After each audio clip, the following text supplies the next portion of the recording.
Today in this video we will see why the photos present in applications such as Messenger, WhatsApp, etc. are not saving to Google Photos.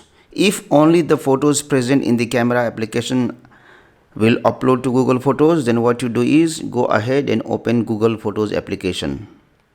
After that, tap on this profile icon at the top here and then go to this option Photos Settings. Go to Backup. So the first thing is to make sure that this backup option is enabled.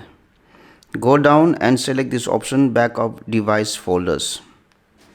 And from here you have to select WhatsApp images or Messenger or Telegram, whatever you want to select, so that the photos present in those applications will be saved to the Google Photos automatically.